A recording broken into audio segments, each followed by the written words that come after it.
Hello, good morning everybody. How are you this morning? Yeah, I hope my students are fine and you're ready to join my subject this morning. Alright, this morning we studying about Bahasa dan Sastra Inggris, English of Literature. Jadi Bahasa dan Sastra Inggris untuk mata pelajaran untuk di kelas 10 ya. Kita mulai materi kita. Here there are some vocabulary, and from this vocabulary, I ask you to understand the meaning of vocabulary and how to pronounce the word. How to pronounce the word. Bagaimana melafalkan kata-kata. Kata yang pertama di situ cannery. Cannery artinya di situ pengalengan makanan. Pengalengan makanan, cannery.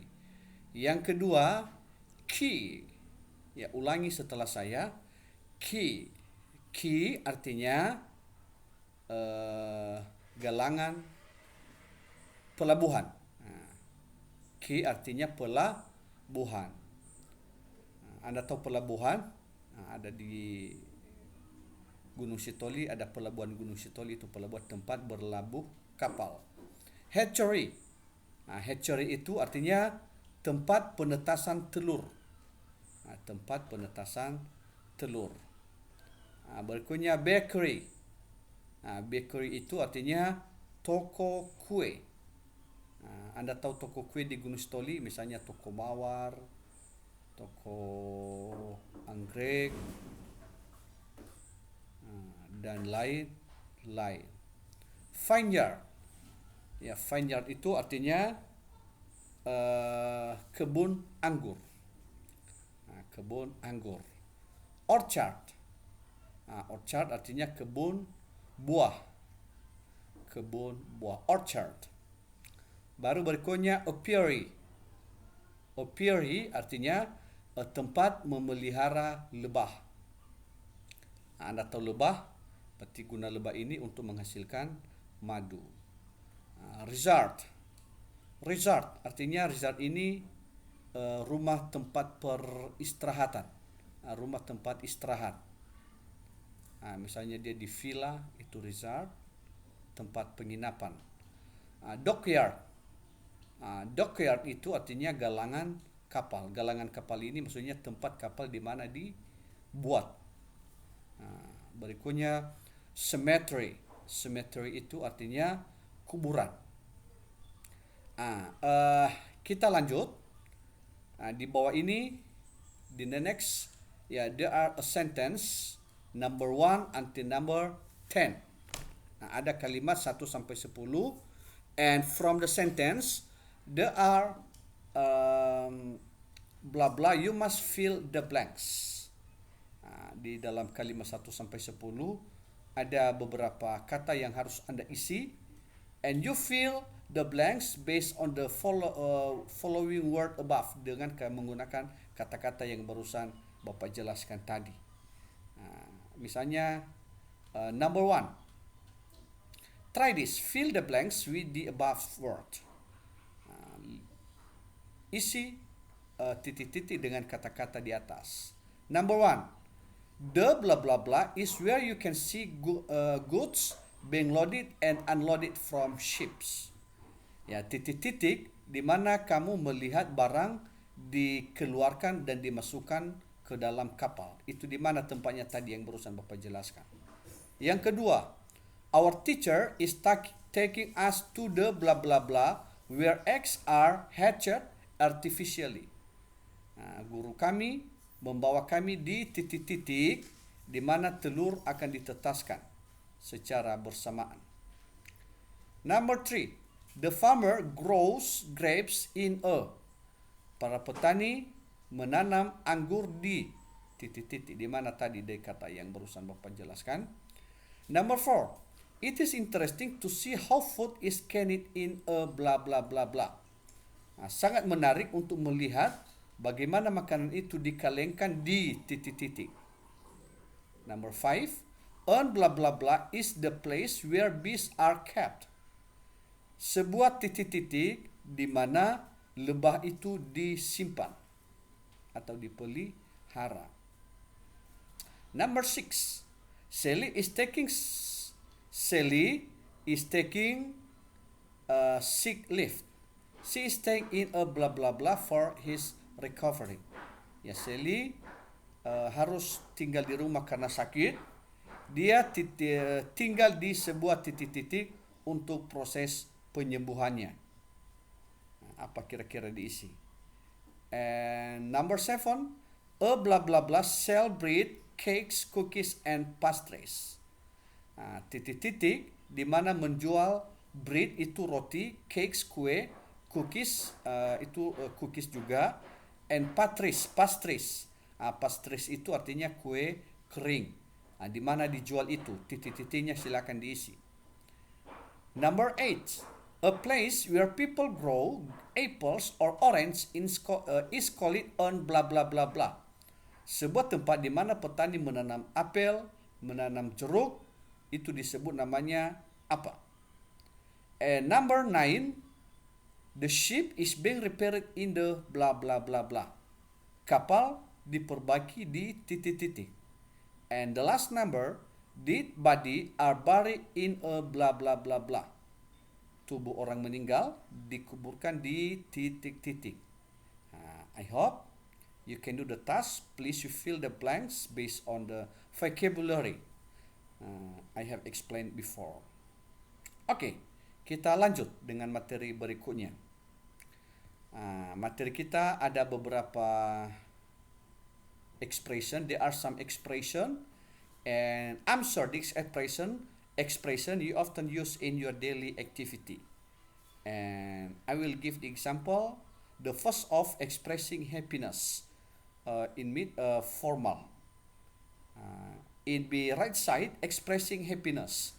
Jadi maksudnya formal ini situasinya ketika kita bicara pada situasi formal, misalnya rapat, maka kita menggunakan expressing happy formal. Sementara kalau expressing happiness tidak ada formalnya, berarti kalau kita bicara di luar situasi formal, misalnya kita bicara dengan teman, dengan siapa saja. Tapi kalau formal ketika bicara dengan orang hebat atau orang penting, maka kita menggunakan expressing happiness formal. Yang pertama, oh, I'm so happy. Oh, saya sangat bahagia. The next, I can say how pleased I am. Saya tidak bisa mengatakan betapa senangnya saya. Next, I had splendid time there. Ya, saya sudah menghabiskan waktu di sana. Saya memiliki waktu yang indah di sana. What a marvelous place I ever seen. Betapa indahnya tempat itu. Tempat yang baru pernah saya lihat sebelumnya. Berarti dia datang di sebuah tempat yang sangat indah yang belum pernah dia lihat sebelumnya keindahan itu. The next, it's an outstanding adventure. Itu adventure artinya penjelajahan. Penjelajahan yang sangat mengesankan, yang sangat luar biasa. It is an interesting experience. Ya, pengalaman yang sangat menarik. And the last, it is a sensational trip. Perjalanan yang cukup sensasional. Expressing happiness yang di sebelah kanan, pay attention in the right side di sebelah kanan. Great, exciting, fantastic, super, terrific, smashing. Hey, that's terrific, great. Or hey, that is great. Jadi semua ungkapan ini yang singkat dia, tapi menunjukkan suatu ungkapan yang bahagia. Misalnya great, Anda melihat sesuatu yang luar biasa, hebat. Exciting, luar biasa, fantastic. Seperti itu. Okay, the next expression, expressing boredom, formal, and the right side expressing boredom informal. Maksudnya informal dengan formal ini, kalau formal ya situasinya ketika kita berada pada situasi yang formal, misalnya kita ada acara rapat, itu situasi formal. atau kita berada di dalam kelas ada percakapan, maka kita menggunakan situasi formal. Sementara kalau informal, situasinya ketika kita berada dengan keluarga, dengan teman akrab, maka itu harus tidak terlalu memperhitungkan yang namanya sopan santun kalau informal. Tapi bukan juga dalam arti kurang ajar ya, tidak. Tapi informal ini tidak memperhitungkan yang namanya sopan santun. Sementara kalau formal harus ada embel-embel sopan santunnya. Jadi itu bedanya expressing boredom formal dengan boredom informal. Oke, sekarang kita masuk pada boredom formal. I think it was a boring holiday. Ya, saya pikir itu holiday-nya sangat membosankan. It sounds boring. Itu kedengarannya membosankan. It's totally, awfully boring. Ya, sangat membosankan. Total membosankan. For example, you join a occasion. Anda mengikuti sebuah acara and you don't interesting to the occasion, and you say it's totally awfully boring. I'm rather bored. Saya agak bosan. How boring? Betapa membosankan. I don't think the trip was very interesting. Ya, saya tidak mengira. Saya kira itu perjalanan yang menarik, tapi rupanya tidak menarik. I fed up with it. Saya benar-benar kecewa dengan itu. Berarti itu ungkapan boring formal. Oke, expressing boredom informal. It's totally boring. The film was awfully boring. Filmnya benar-benar membosankan. How boring? Betapa membosankan. How unexciting? Betapa tidak menariknya. I'm fed up with all your gambling. Ya, saya benar-benar bosan dengan apamu. Omong kosongmu. Dull. Dull itu bodoh. Itu sebagai ungkapan yang informal ya. And the next, not interesting. Tidak menarik. So that is the example of expression of boredom. Kita lanjut. Expressing disappointment, formal.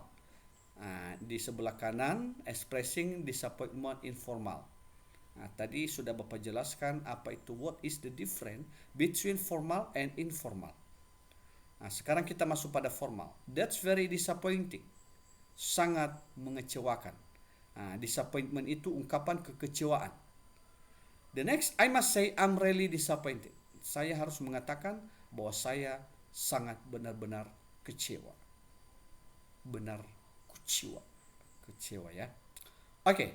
It is great disappointment. Saya sangat kecewa. That's too bad.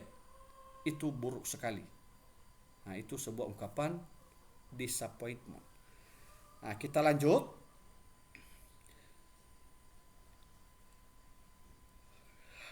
Expressing disappointment informal. Oh no.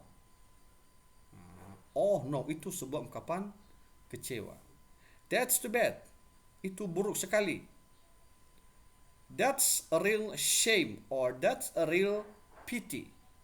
Itu sangat disayangkan sekali atau itu sangat memalukan sekali. And it's a real shame. Itu benar-benar memalukan. Baru bad luck. Bad luck itu artinya sial. Anda pernah merasa bad luck? Anda pernah merasa sial? Itulah sebuah ungkapan disappointment. You understand? Okay, kita lanjut. We continue our material.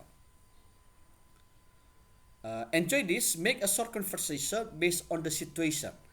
Di sini Anda membuat percakapan berdasarkan situasi di bawah ini. Percakapannya percakapan singkat saja. Di situ you have a lot of homework and you feel bored and want some refreshment. Ya, kamu memiliki banyak pekerjaan rumah PR dan kamu merasa bosan dan kamu ingin refreshment, ingin penyegaran. Jadi misalnya di situ ada temanmu, there is your friend, and how to make conversation with your friend to use about boring. Jadi bagaimana ada teman Anda, buat percakapan dengan teman Anda tentang situasi nomor 1. Misalnya buat percakapan begini. Hey friend, how are you? Maka temannya menjawab, ya, I'm not fine. Saya tidak baik-baik saja. Maka temannya bertanya, what happened with you? Are you sick? Apakah Anda sakit? Ya, maka dia menjawab, I'm not sick, but I have a lot of homework and make me boring. Ya, dia menjawab, ya, saya tidak sakit tapi saya memiliki banyak pekerjaan rumah dan saya sangat merasa bosan. Maka temannya mengatakan, how about we go out for refreshment? Bagaimana kalau kita pergi keluar untuk refresh? Ya, maka temannya mengatakan, okay, that's a good idea. Nah, itu adalah ide yang sangat baik. Okay, let's go. Nah, seperti itu cara membuatnya. Yang kedua, you fail in your driving test 3 times. You are reluctant to take the test again.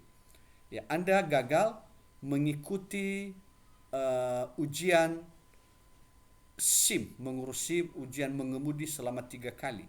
Dan Anda segan untuk mengikuti ujian lagi. Nanti mungkin bodoh orangnya ini. Maksudnya apa? Dia sudah 3 kali gagal mengikuti tes untuk SIM mengemudi, ya, tapi dia gagal dan dia tidak mau lagi mengambil tes itu. Ya, maka bagaimana cara membuat percakapannya? Misalnya percakapannya, hey friend, how are you? Ya, otomatis semua ini ungkapan disappointment, ya. Ya, I'm not fine. Why? What's happened with you? Maka yang katakan, I'm very disappointed because I have failed to join driving test 3 times, so I'm reluctant to take the test again. Maka temannya katakan, okay, I ask you keep spirit, tetap semangat. You have to get it. Kamu harus mendapatkan SIM tersebut. Ya, maka dia katakan, okay, thank you for your supporting. Terima kasih atas support Anda untuk saya. Bisa difahami? Gampang kan? Oke, kita lanjut. Ini percakapan singkat ini. Enjoy this. Tell your friend about your following situation and ask your friend to give response to your statement. Use suitable gimmicks for expressing feeling. Dan di sini kamu mengatakan kepada temanmu tentang situasi di bawah ini dan menanyakan temanmu untuk meminta temanmu untuk memberikan respon berdasarkan statement Anda dan gunakan ungkapan feeling, ungkapan perasaan. Number 1, the trip to Bali has been cancelled due to bad weather. Perjalanan ke Bali telah dibatalkan karena cuaca buruk. Ya, maka apa respon dari ungkapan tersebut? Anda tidak membuat percakapan, but just to make response based on the following situation. Yang kedua, the plane was cancelled due a mechanical problem. Plane artinya pesawat terbang. Pesawat terbang itu dibatalkan perjalanannya karena masalah mekanik. Mungkin ada masalah kerusakan mesin. The next, the ticket were for the football championship were sold out. Berarti ungkapan kecewa ini. Tiketnya untuk sepak bola, kejuaraan sepak bola, tiketnya sudah habis terjual. Berikutnya, you can see the manager because he is not here today. Kamu tidak bisa menemui manajer karena dia tidak di sini untuk hari ini. Maka apa kira-kira respon dari situasi tersebut? Bisa difahami? Oke. Kita lanjut. Kita lanjut. Di sini ada sebuah teks. Teks ini menceritakan tentang pengalaman masa kecil. Ya, nanti juga akan ada di tugas berikutnya untuk menceritakan pengalaman masa kecil, ya. Kita akan membaca teksnya. I think my first memories began when I started school at about 5 years old. I live in a suburb of Sydney. I have a happy childhood. I remember playing in a big garden. I fell from a big tree and broke my hand. I remember I had a nasty friend named Jian O because he was fat. He liked hitting and pulling my head. It was so pathetic. One day I hit him over the head with my bag. His parents were very angry with me, but I didn't feel sorry at all the time.